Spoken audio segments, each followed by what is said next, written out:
São 7h13, hora da gente falar de turismo aqui no Brasil, porque vamos conversar aqui no Nova Manhã com Marcelo Freixo, presidente da Embratur, que gentilmente atende o jornalismo da Nova Brasil. Presidente Marcelo, bom dia, bem-vindo, hein? Bom dia, Nonato, bom dia, Tebas, um prazer imenso estar aqui com vocês, bom dia quem também nos ouve aqui nessa manhã de terça. É isso, o prazer é nosso. A gente teve um ano interessantíssimo em 2023, no que diz respeito a gastos de turistas, com quase 7 bilhões de dólares, presidente. Primeiro, a que se deve isso e um apanhado aí desse primeiro ano no cargo, presidente? Primeiro, uma notícia muito boa para todos nós, né? Uma notícia ótima. A gente está comemorando muito aqui na Embratur, empresa que eu estou à frente, mas é uma notícia boa para todo brasileiro, porque afinal de contas o recorde com a arrecadação do turismo internacional era em 2014, o ano da Copa do Mundo, natural. A gente recebeu muito turista estrangeiro no ano da Copa 2014. E esse ano de 2023, que a gente ontem recebeu o resultado do Banco Central, nós superamos em termos de arrecadação o turismo estrangeiro de 2014. Nós arrecadamos 6,9, quase 7, como você disse, bilhões de dólares. Então, isso é emprego, né? Isso é desenvolvimento, isso é renda. Então, isso é um país que volta para o mundo. Como diz o presidente Lula, o Brasil voltou e realmente há esse reconhecimento e a volta. Acho que tem uma série de fatores que explicam esse resultado espetacular para todos nós. Eu acho que a própria presença do presidente Lula em termos internacionais, como chefe de Estado muito reconhecido, alguém que dá valor à política internacional, que se preocupa com as relações diplomáticas, acho que isso ajudou. A frase do Brasil voltou foi muito entendida, né, por chefes de Estado e pelas sociedades, e o trabalho feito pela Embratur também, junto com diversos setores do governo. A gente promoveu o Brasil de forma técnica, de forma profissional, de forma muito cuidadosa. A gente fez um painel Nonato, de dados, com inteligência de dados. Então, hoje, pela Embratur, isso está sendo utilizado pelos secretários estaduais, secretários municipais, pelo trade privado. A gente sabe perfeitamente quem vem para cá, de onde vem, desejando o quê, qual é a visão que se tem sobre o Brasil. A gente fez um investimento muito técnico, muito qualificado, em parceria com as universidades. Então, eu sei que os argentinos correspondem a 30% dos turistas internacionais, em segundo lugar, os Estados Unidos, depois vem o Chile, depois você tem França, você tem Alemanha, e eu sei perfeitamente hoje o que é que eles querem e como eu posso promover melhor o Brasil. Então, houve uma melhoria técnica de qualidade de política feita para promover o Brasil, que deu esse resultado todo tão bom para a gente. Freixo, tudo bem? Muito bom poder conversar com você. A minha pergunta é em relação ao perfil dos turistas que vêm ao Brasil, né? Acho que talvez seja também uma dúvida que nossos ouvintes podem ter. Qual que é o perfil principal? São pessoas mais jovens, mais velhas? Conta pra gente, Freixo. Olha, o Brasil ainda é muito conhecido pelo que a gente no turismo chama de sol e praia, né? O Brasil ainda é muito visto como um destino de sol e praia. Tanto é que, e não é à toa, né? A gente realmente é espetacular nesse sentido. Você tem o Nordeste inteiro, você tem o Rio de Janeiro, você tem o litoral de São Paulo, que a gente também promoveu muito, né? Durante o ano passado, você tem Santa Catarina, você tem, enfim, Florianópolis, imagina, você tem muitos destinos no litoral desse tamanho, né? Então, é natural que o Brasil seja visto como sol e praia. Toda a campanha que nós fizemos foi: o Brasil não é só sol e praia. O Brasil é cultura, é gastronomia e é natureza. Isso foi tão bem sucedido que durante o ano a gente recebeu da revista Forbes uma publicação importante de que o Brasil foi o principal destino de ecoturismo do mundo no ano de 23. Nós ficamos na frente do México, que tem um investimento enorme em ecoturismo, a gente sabe disso. Então o Brasil voltou. O Brasil estava completamente fora dessa prateleira por conta das queimadas, das questões ambientais, né? Enfim, a gente estava com muito problema, a gente volta e fica em primeiro lugar. Então, esse perfil do turista que nos visita depende muito de onde ele vem, mas hegemonicamente é sol e praia, portanto, é um público jovem até adulto, né? Agora, o Brasil ainda tem muito para ser explorado, né, Teba? A gente sabe, por exemplo, do potencial da Amazônia, né, do Pantanal, né, de Bonito. A gente precisa fazer com que esse turista que entra por São Paulo, entra pelo Rio, ou entra por Foz do Iguaçu, que ele possa circular mais dentro do Brasil. Tem muita coisa para ser feita ainda, a gente está comemorando muito, porque é um enorme resultado, mas o trabalho é grande pela frente.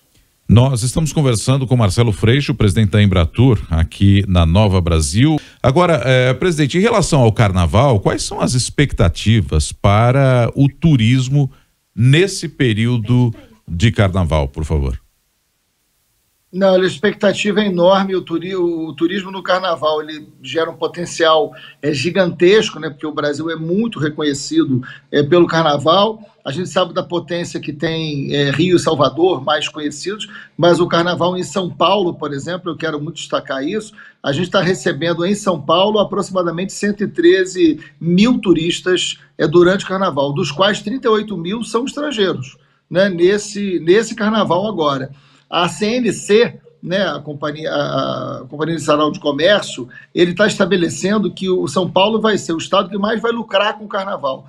E o cálculo da CNC é de 16 bilhões de reais no carnaval. Então, realmente, o carnaval é um potencial muito grande para a nossa economia. E é o que eu falo sempre, Nonato, o carnaval, ele produz, o turismo no carnaval, ele produz 3 coisas essenciais para a vida da gente: emprego, renda e alegria, né? O somatório dessas coisas é o que a gente precisa. Então, aproveitar, claro que a gente quer um carnaval com segurança, a gente quer um carnaval tranquilo, mas a notícia no final do carnaval geralmente é boa, né? O carnaval não é um momento onde a gente tenha muitos problemas que a gente tem durante o ano.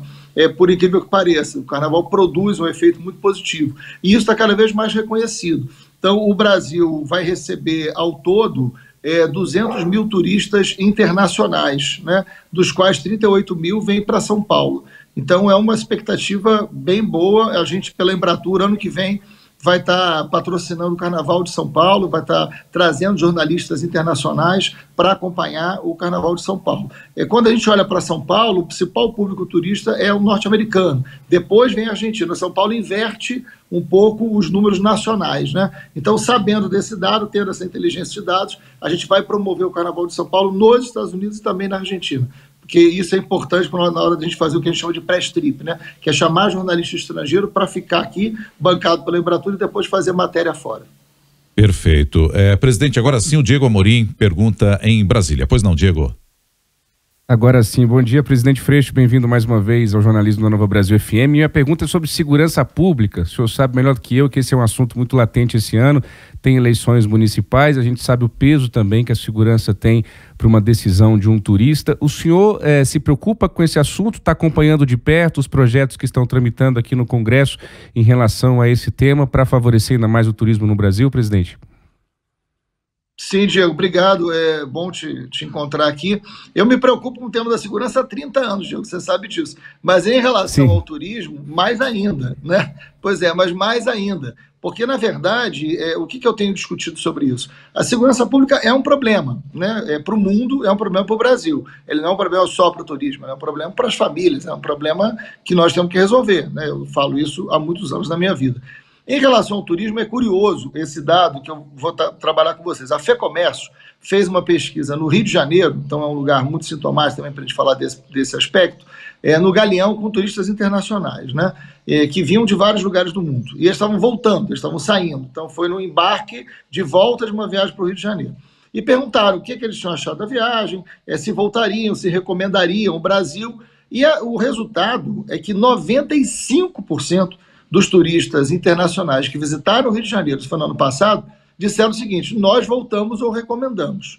Então, existe a violência? Existe, eu não estou dizendo que ela não existe. Mas se 95% dos turistas internacionais que visitaram o Rio de Janeiro dizem que voltam ou recomendam, o Rio não é impeditivo, por conta da sua violência, de ter um turismo internacional, você concorda? Né? A pesquisa é muito contundente, não foi 50%, foi 95%, né?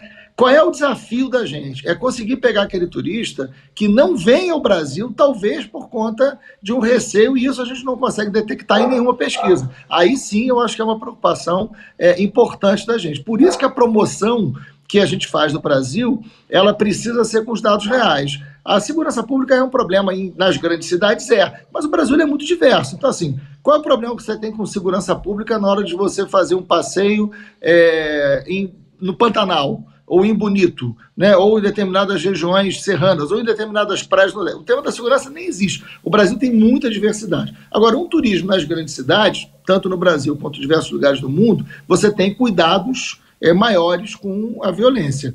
E é verdade também que os lugares onde os turistas frequentam são os lugares com mais índice de segurança, por razões óbvias no mundo inteiro. E isso não é impeditivo. E, para terminar, eu acho até que o turismo ele é, na verdade, um grande instrumento para a gente resolver um problema de segurança nosso.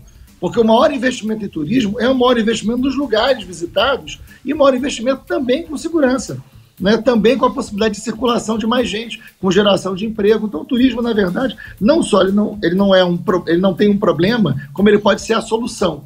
E esse é um desafio do mundo inteiro. Agora, claro, você tem que ter projetos concretos. Eu apresentei como presidente da Embratur ao Flávio Dino, então ministro da Justiça, um projeto da gente capacitar policiais mulheres nos estados onde mulheres viajam sozinhas com mais frequência. Esse é um projeto específico de segurança pública vinculado ao turismo. E está para sair, a gente vai fazer agora com alguns lugares desenhados, que a gente sabe que mulheres viajam mais sozinhas e precisam ter mais segurança. Então, nada impede da gente ter projetos que melhorem a segurança da gente. Mas o turismo, na verdade, eu acho que ele é a grande solução para muitos dos problemas que a gente tem. Freixo, você hoje é um dos principais aí quadros da política brasileira, então é impossível a gente não tocar no caso Marielle quando a gente conversa com você, né? A gente observou que o jornal O Globo publicou recentemente, na última semana, que foi ali construída uma estrutura de ABIN paralela no último governo, e a informação que a gente tem é que houve ali um monitoramento de informações sobre especificamente o delegado do caso Marielle. O que o senhor pensa em relação a esse tema? O que você pode falar para a gente? Olha, o caso Marielle é um caso que, não tem a menor dúvida, será concluído muito rapidamente. A qualidade da investigação, depois que a Polícia Federal assumiu, é muito grande, né? Assim, é visível o avanço que nós tivemos, tanto é isso a partir das informações já publicizadas. Eu tenho muito cuidado no trato com esse caso, por toda a minha relação que tive com a Marielle, com a necessidade desse caso ser esclarecido. São 5 anos de angústia por não saber quem mandou matar, como foi, por quê. Isso é um retrato muito grande do Rio de Janeiro, né? Para onde o Rio de Janeiro foi. Então, é um crime contra a democracia, ele precisa ser esclarecido. Isso não se trata da Marielle ser mais importante que ninguém, isso se trata do Rio de Janeiro, isso é um espaço muito importante, e esse crime ser decisivo para você desvendar o Rio de Janeiro e tentar superar os seus problemas, né? Agora, a qualidade da investigação é grande, eu tenho tido cuidado para dizer que quem fala da investigação é quem investiga, né? Essa coisa de muito político falar da investigação atrapalha mais do que ajuda. Então, o investigador, aquele que tem as informações corretas, ele sabe o que falar e a hora de falar sobre a investigação. Sobre a importância do caso eu falo, porque evidentemente nós trabalhamos juntos 10 anos, ela é uma grande amiga, uma figura muito importante na minha vida, eu vou falar sempre. Agora, sobre a investigação é a Polícia Federal que fala, a quem eu sempre elogio sistematicamente, porque estou acompanhando e sei o trabalho correto que eles estão fazendo. Então, eles vão resolver e acho que vai ser muito rápido o mandante. Talvez uma coisa que a gente não esteja tentando, Nonato, Tebas e Diego, é que talvez eles cheguem também a um ponto importante de dizer quem mandou matar, né, o porquê, né, qual é a razão desse mando. Isso vai dizer muito sobre o Rio de Janeiro, sem dúvida alguma, e também quem não deixou investigar, quem não deixou que isso se esclarecesse antes. Por que nós levamos 5 anos? Por que trocaram 5 vezes de delegados na investigação que estava nas mãos do governo do Rio de Janeiro? Então, assim, quem matou, quem mandou matar e quem não deixou investigar. Eu acho que são pontos aí muito reveladores desse Rio de Janeiro. Essa situação da BIM paralela é um escárnio, né? Você imaginar que você tem uma agência de informação oficial e que ela não serve, ela vai ser montada um serviço de espionagem da vida política de outros. Isso é típico, evidentemente, como professor de história, isso é típico de qualquer regime ditatorial, né? Todo regime ditatorial, toda ditadura, né, seja de esquerda ou de direita, toda ditadura montou um sistema de informação, de monitoramento, de espionagem contra inimigos políticos. Isso foi feito no Brasil, né? Por essa saga autoritária que nos governou nos últimos anos. E quando eles colocam o caso Marielle nessa investigação, isso mostra o quanto o caso Marielle foi levado, né, por essas pessoas de forma responsável a um debate ideológico, é quase um assassinato ideológico. Isso é muito grave, né? A gente está falando da vida de uma pessoa, da vida de uma mulher, da vida de uma mãe, da vida de uma filha. Ficar no meio de um debate ideológico, como colocaram, é um país que adoeceu muito, né? É muito grave. Presidente da Embratur, Marcelo Freixo, muito obrigado por atender aqui o jornalismo da Nova Brasil. Um bom dia aí ao senhor. Um grande abraço, ótima semana para todos vocês. Muito obrigado. Marcelo Freixo, portanto, presidente da Embratur, destacando aqui os gastos dos turistas no Brasil em 2023, também falando um pouco a respeito das investigações em torno do caso Marielle Franco, e esses gastos superando o ano da Copa, hein? Chegando a quase 7 bilhões de dólares, de acordo com os números da Embratur. E as praias, né? Ele também falou isso. A gente já imaginava, né? Mas as praias realmente são os principais destinos dos turistas aqui no Brasil. Impressionante.